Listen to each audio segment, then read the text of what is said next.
Olá galera, seja bem-vindo ao nosso curso de Projeto de Rede de Computadores. Nesta aula vamos tratar sobre endereçamento IP. No final desta aula, o aluno deverá saber os princípios do endereçamento IP, o que é o endereçamento de IP com máscara de redes, como tratar endereçamentos sem classe e o que é o endereço APIPA. A bibliografia desta aula é: primeiro, o livro de redes de computadores do professor Luiz Fernando Gomes Soares et al. A apostila de redes de projeto do professor Jacques, disponível em www.projetoderedes.com.br. E o livro, que é a nossa referência, do professor James Maccabi, Practical Computer Network Analysis and Design. Neste curso estamos usando a metodologia top-down para projeto de redes. E nesta aula estamos dentro do módulo de projeto de rede lógica. E na fase de projeto de rede lógica estamos tratando do projeto dos modelos para endereçamento e nomenclatura. A comunicação entre dois computadores ou duas máquinas tem que ser feita pelo endereço físico, pelo MAC origem e o MAC destino, dos dois dispositivos que querem se comunicar. A comunicação é dada no padrão Ethernet e eu preciso dos endereços físicos dos dispositivos, mas não há como armazenar todos os endereços físicos dos dispositivos numa rede internet. Não temos viabilidade de máquina nem maneira prática. Para isso se criou o IP, ou seja, uma rede de endereços lógicos, de endereços relativos, que são chamados de IP, e criam um nível de redes. Em cima do endereço relativo IP, que é atribuído às máquinas que estão envolvidas em uma determinada atividade, se colocam outros protocolos, o protocolo de transporte, o TCP, e, por exemplo, o protocolo de HTTP. O protocolo IP transporta todos os pacotes dentro da rede. Antes dos meados dos anos 90, a internet era usada principalmente para fins científicos e acadêmicos. A partir de então, ocorreu a popularização da internet em âmbito comercial, como conhecemos hoje. Surgiram provedores de acesso, grandes sites comerciais, vendas online, etc. Uma das etapas dessa popularização foi a adoção do TCP/IP nas redes locais. Antes disso, eram usados outros protocolos, como NetBEUI, o EPX/SPX, entre outros. Inclusive, no Windows 95, o protocolo padrão era o NetBEUI. Já no Windows 98, o padrão já passou a ser o TCP/IP. A partir do desenvolvimento do endereço IP, que é um endereço relativo, criou-se vários protocolos para trabalhar nessa camada. O próprio IP, que é o Internet Protocol, o ICMP, Internet Control Message Protocol, o IGMP, o padrão ARP, Address Resolution Protocol, o ARP invertido, né? O NDP e o DHCP. Alguns deles nós vamos ver nessa aula. Quando eu defino endereço IP para os dispositivos envolvidos, eles são transportados pela rede Ethernet. Ela transporta os pacotes IP. A comunicação é feita pelos dispositivos físicos, mas introduzimos um novo dispositivo que são os roteadores de IP. Então, a rede A se comunica com o roteador 1, que é a entrada da rede B, que se comunica com o roteador 2, que é a entrada do roteador C. O endereço lógico IP serve para endereçar os roteadores e encaminhar pacotes a redes diferentes. toda a rede tem um ou mais pontos de entrada e saída, são chamados gateway. Então toda a rede local tem o seu gateway. Na figura que eu estou mostrando, eu tenho o roteador 1 e o roteador 2, eles são os gateways da rede local B. Nós vamos falar um pouco sobre esses gateways mais adiante. O IP tem duas formas de endereço. A primeira era o IPv4. O IPv4 ele tinha 4 grupos de 8 bits, portanto tinha 32 bits. Cada posição, cada Y aí na nossa figura pode variar de 0 a 255. Os endereços variam de 0.0.0.0 e o maior é 255.255.255.255. Muitos desses endereços são reservados. Com o medo de esgotar esse endereçamento, criou-se o IPv6, que é o protocolo de IP com mais capacidade de endereçamento. Mas ainda se usa muito o IPv4 porque foram feitos vários recursos para aumentar a capacidade de endereçamento, como vamos tratar nessa aula. Inicialmente, um endereço lógico foi definido em 5 classes. Um endereço IP tem duas informações, uma de qual é a rede e a outra qual é a máquina dentro da rede. Então, são 5 classes. A classe A considera o primeiro byte para indicação da rede, ou seja, eu consigo ter até 7 bits para dizer qual é a rede. Então eu tenho 2 elevado a 7 redes que eu posso colocar aqui. E o byte 2, o byte 3 e o byte 4 serve para identificar a máquina dentro da rede. Então era pouca rede e muita máquina. Eu consigo endereçar até 2 elevado a 24 máquinas diferentes, menos 2 endereços que são endereços estratégicos. Um endereço que identifica a rede e outro endereço que é todo mundo ligado com um para endereçar o broadcast, que é uma das tecnologias que nós usamos em redes. A classe B começa com 1 e 0, então identifica, ele é usado 2 bytes, aumenta-se a capacidade de endereçar redes. Então eu consigo endereçar até 2 elevado a 14 redes e 2 bytes para identificar a máquina da rede. Então eu tenho 2 elevado a 16 máquinas menos 2, porque 2 são endereços estratégicos. A classe C, eu então coloco 1, 1, 0 dentro do byte 1. Então me sobra mais 5 bytes, mais 5 bits, e eu uso mais 2 bytes para endereçar a rede.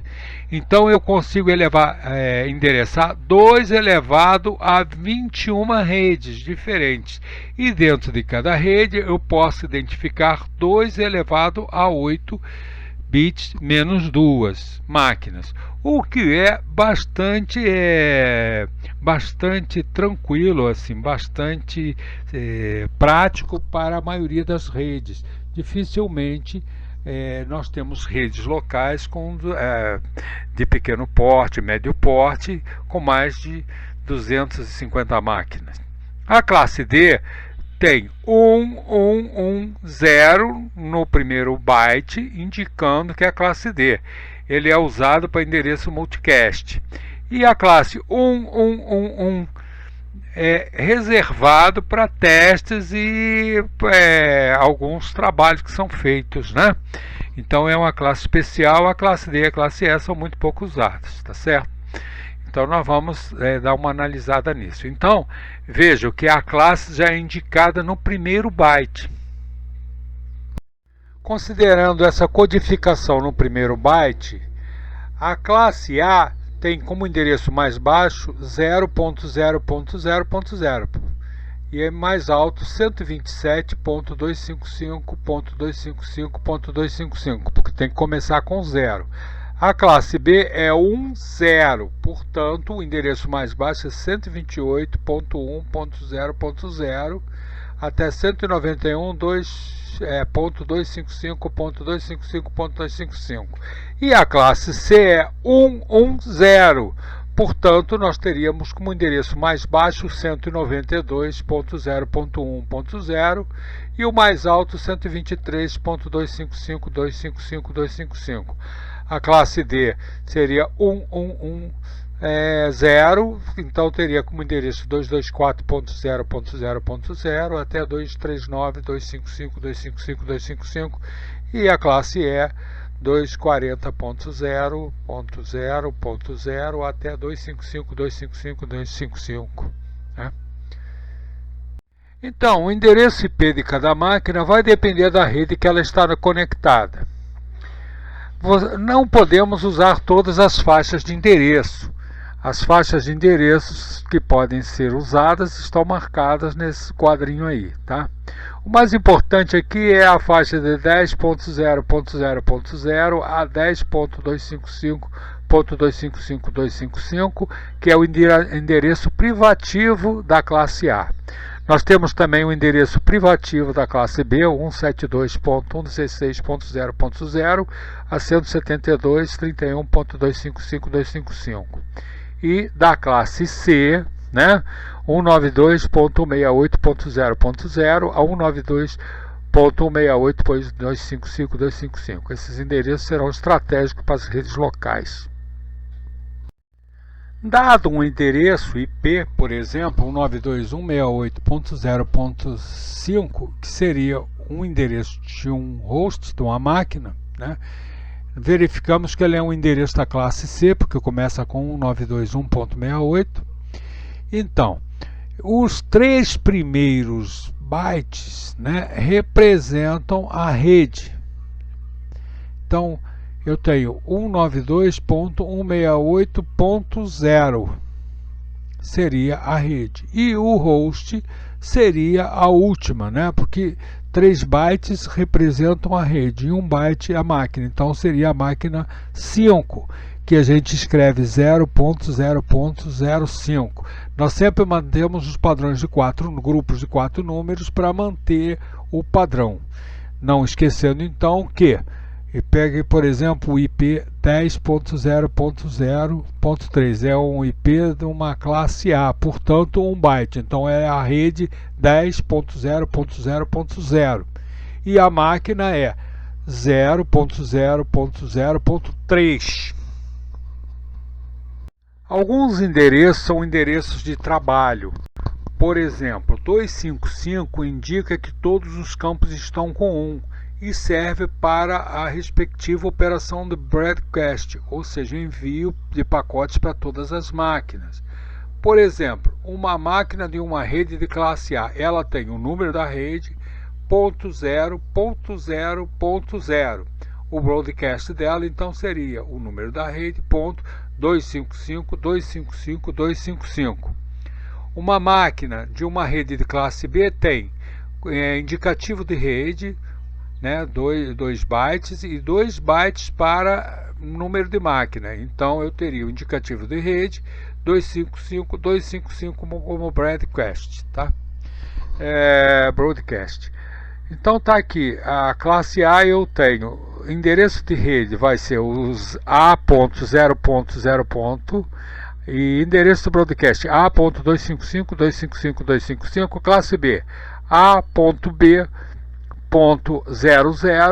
como endereço de rede, AB 255.255 como de broadcast, e C ABC como endereço de rede, .0, e ABC.255 como broadcast.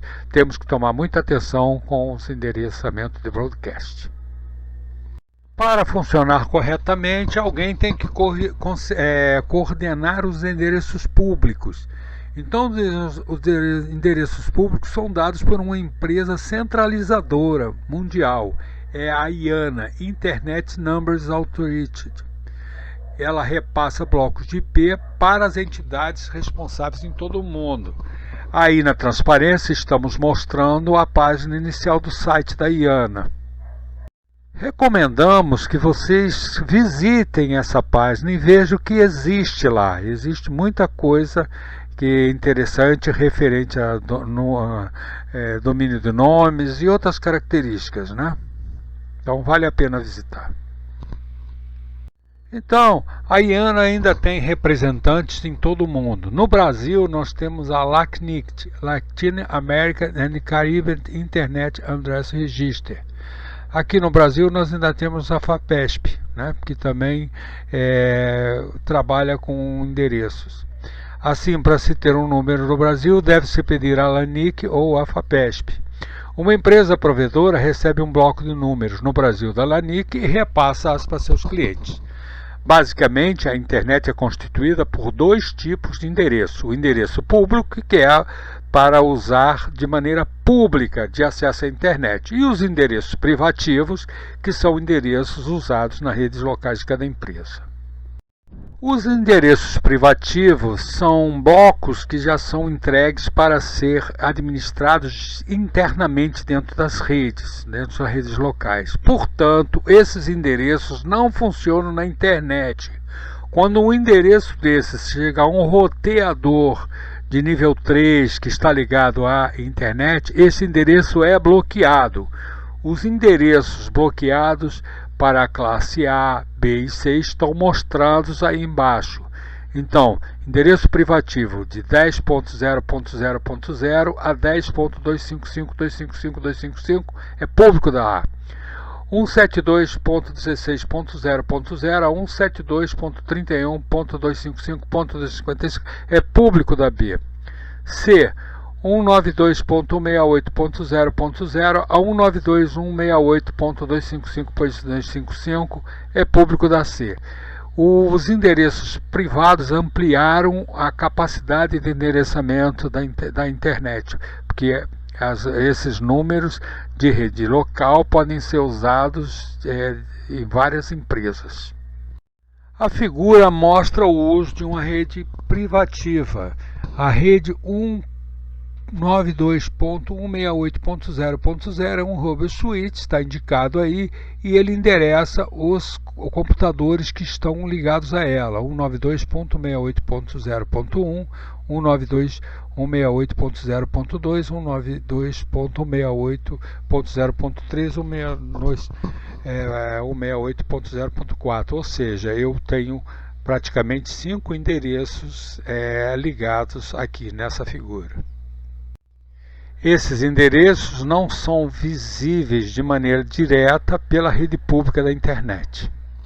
Então, como a rede local acessa a internet? Muito simples. Foi feito um dispositivo que é o roteador de fronteira ou roteador de nível 3. Ele tem um endereço público na internet. No nossa figura aí é o 200.123.123.123. Está ligado à internet. E esse roteador está ligado na minha rede interna.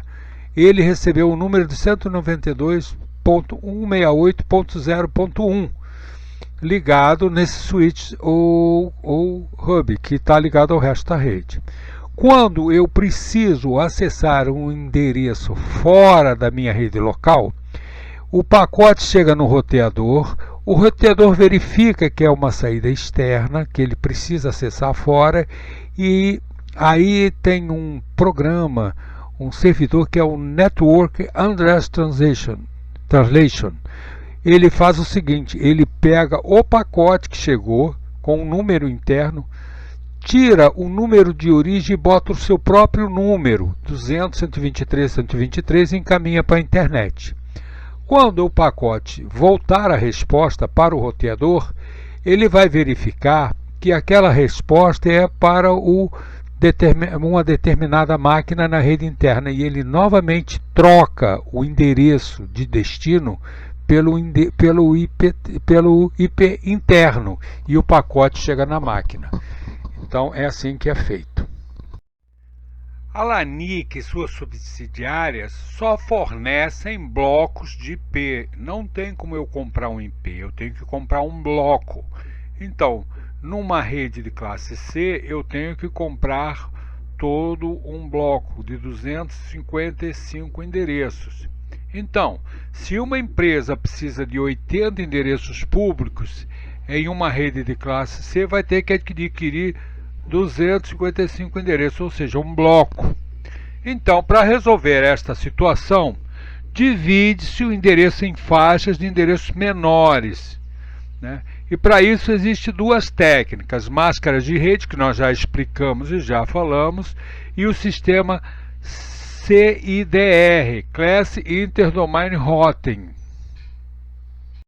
Para criar blocos de redes menores, eu uso máscaras que vão me definir subredes.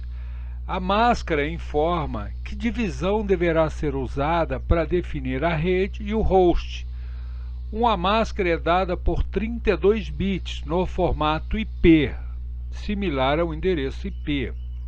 Na máscara, cada bit que identifica a rede se coloca 1, e cada bit que se identifica a máquina se coloca 0.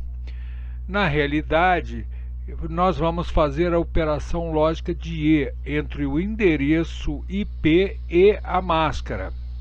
Para a classe A, então eu teria a máscara 255, ou seja, ia valer o endereço que está sendo colocado no primeiro byte, né? Para a máscara de B, eu tenho 255, 255, ou seja, vão valer os endereços colocados nos dois primeiros bytes. Porque quando eu tiver um bit com outro bit, né, dá 1. E só nessa condição, porque é o E lógico que nós estamos trabalhando.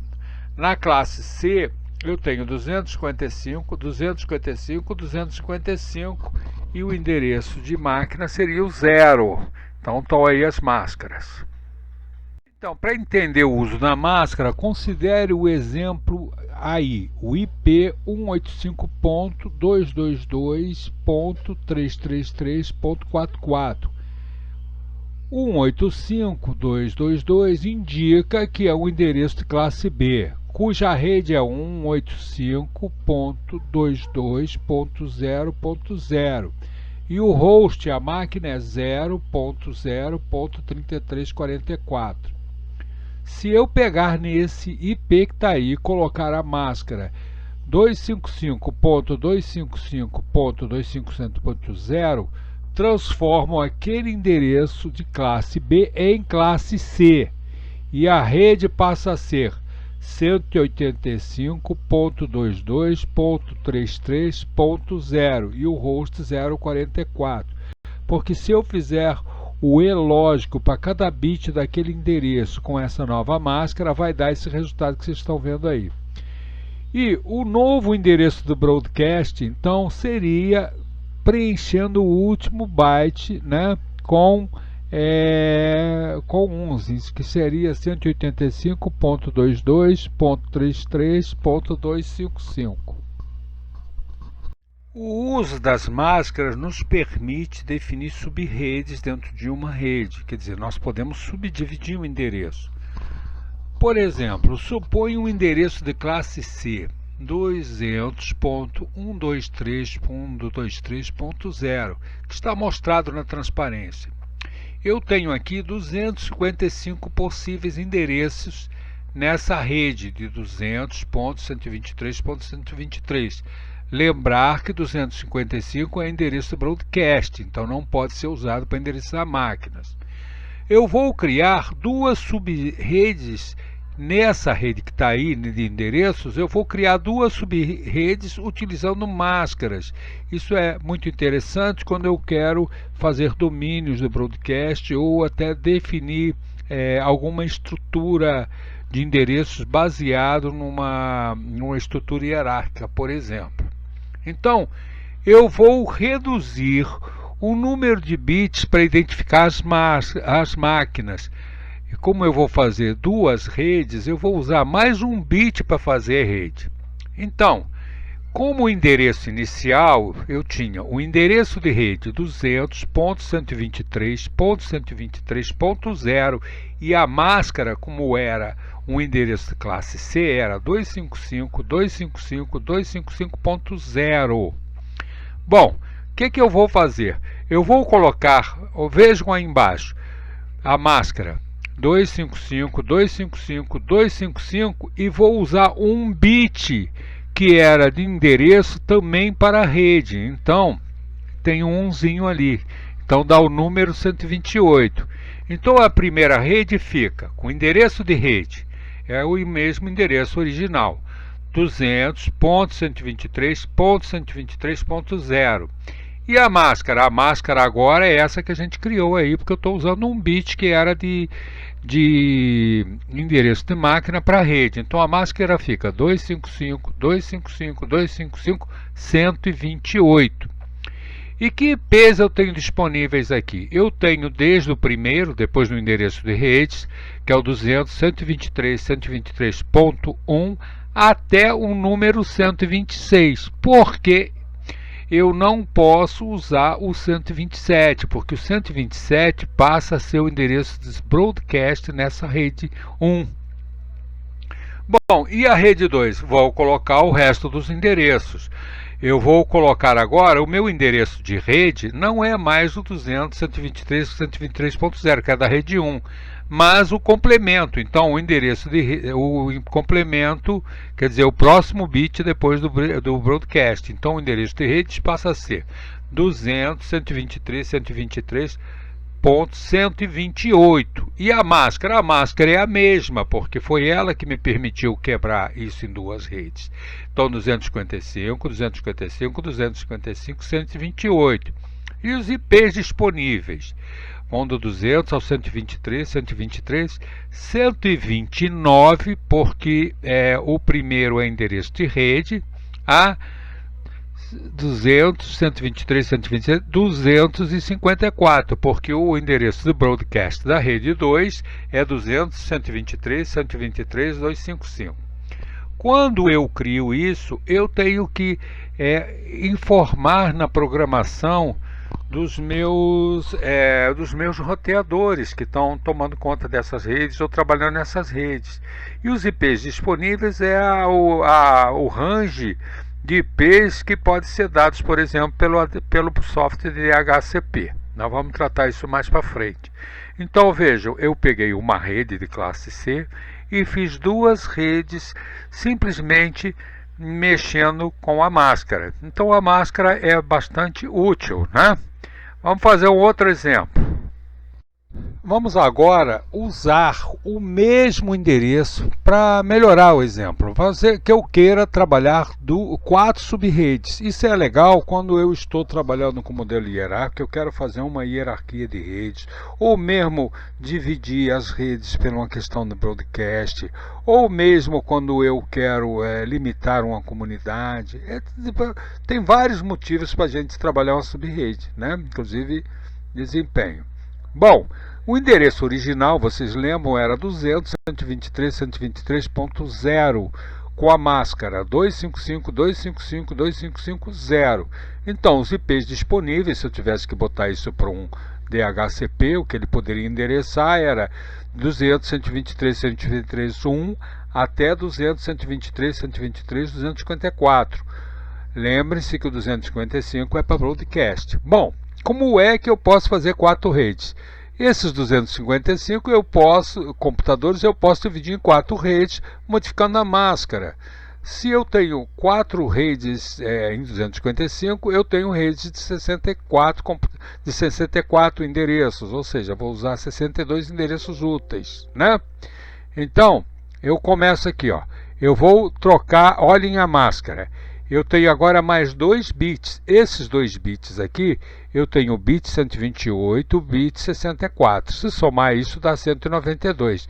Então, a minha máscara passou a ser 255, 255, 255, 192. E eu posso programar minhas redes. Ó, rede 1, 200, 123, 123, 0. Com essa máscara que eu fiz, eu posso ir até 200, 123, 123, 1, 200, 123, 123, 62. Lembre-se que 63 vai ser o endereço do broadcast. Então os IPs disponíveis são esses. O próximo endereço já seria o início da rede 2, 200.123.123.64. Com essa máscara, eu vou ter então disponíveis nessa segunda rede IPs de 200, 123, 123, 65 a 200, 123, 123, 126, né? Lembre-se que 127 é para o broadcast, já consumi metade dos endereços. A rede 3, nessa máscara, começaria em 200, 123, 123, 128, né?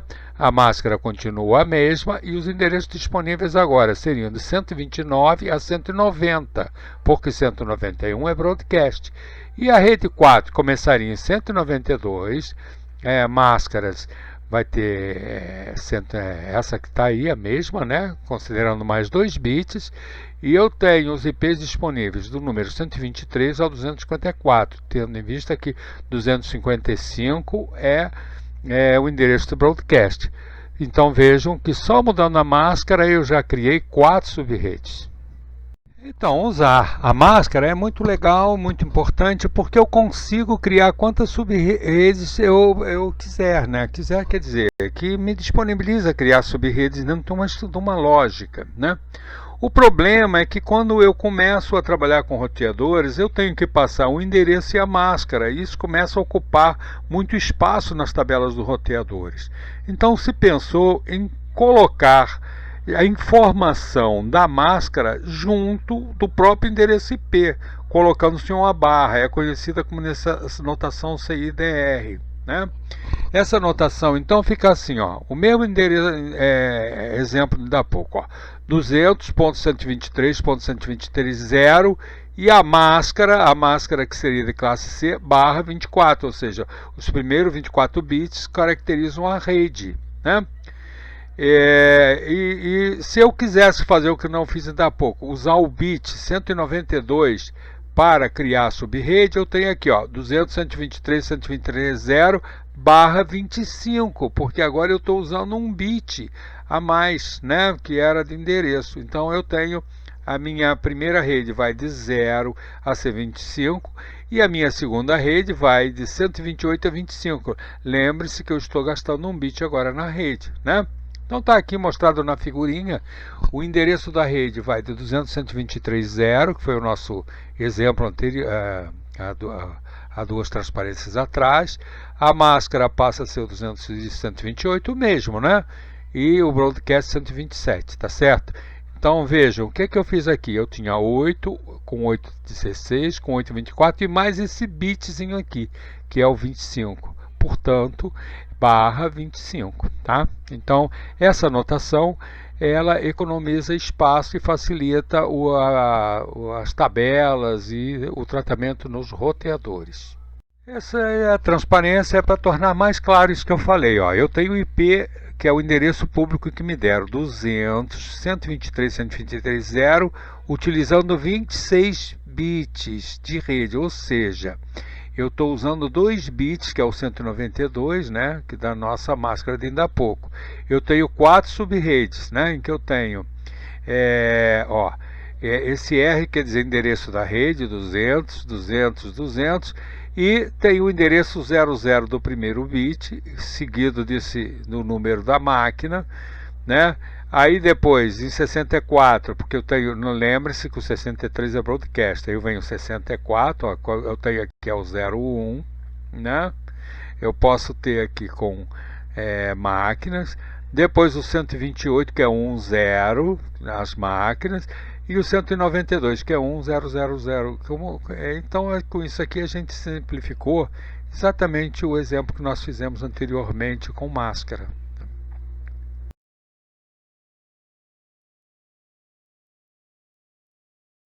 Quando eu dou números de IP com um produto que é o software de DHCP, que é um servidor que ele dá números de outras informações, né, esse servidor ele deve ser colocado na entrada da tua rede, né? Se você não tiver, o sistema vai procurar no primeiro servidor de DHCP. Então está mostrado aí, o cliente ele entra na rede. Quando ele entra na rede, a máquina dele não tem IP e pede um IP, DHCP Discovery, né? E ele vai procurar um servidor de DHCP. Pode ser dentro daquela subrede ou na outra subrede, né? Algum servidor de DHCP vai receber esse sinal e vai responder DHCP offer, passando algumas das suas informações. Aí a máquina responde pedindo um request, DHCP request, pede o IP. Então esse servidor DHCP, ele passa um pacote com todas as informações, informando endereços de servidores, nomes importantes, tempo que ele vai poder usar esse IP, o endereço da entrada na rede, né? O endereço do roteador, etc. Então está fechado o DHCP. Normalmente o DHCP dá o IP por um tempo, né? Se o usuário precisar, ele renova esse tempo, ou então força a ter novo pedido. Na transparência, estamos mostrando a estrutura da mensagem do DHCP. Então vejam, tem um código, qual é a arquitetura, né? Então está aqui. Tem 1 byte para código, 1 byte para arquitetura, 1 byte para tamanho do endereço físico, né? 1 byte para dizer o número de saltos, ou seja, quantos roteadores eu levei para chegar naquele servidor DHCP, né? Identificação da transação, número de segundos com 2 bytes, alguns flags de controle, o IP do cliente, né? O seu endereço de IP que você está recebendo, o IP do servidor, o IP do gateway, né? O endereço físico do cliente com 16 bytes, o nome do servidor, o arquivo, e pode ter outras configurações passadas por determinado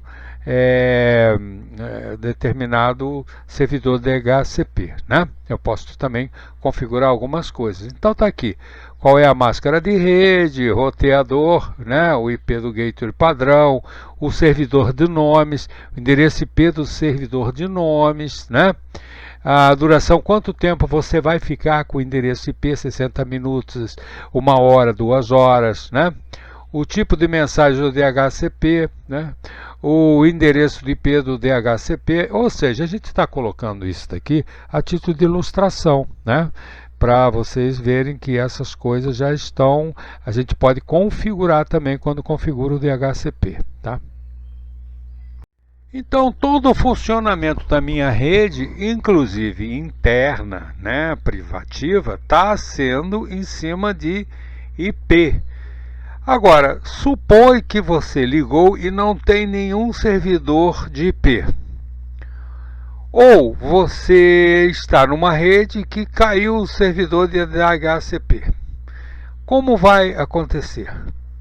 O sistema precisa funcionar. Então, existe um recurso que é o APIPA, ou seja, endereços APIPA. São endereços gerados automaticamente em redes menores, ou quando eu tenho um problema qualquer de acessar um DHCP. Ele começa com 169.254.0.0. É o Automatic Programmed ID Address. Isso acontece quando você liga a sua máquina antes de ter o servidor DHCP ligado, ou quando por algum motivo não encontrou o servidor DHCP. Então ele configura todas as máquinas daquela rede, né? Ou da sua máquina, todos os recursos que necessitam de IP com esse número. Então de 169 a 254 são os endereços APIPA. Se eu tenho um endereço APIPA aí, o servidor DHCP começou a funcionar, eu tenho que reinicializar essa máquina, eu tenho que atualizar esse endereço, porque senão ele continua fora da rede, tá? Então o endereço APIPA é isso.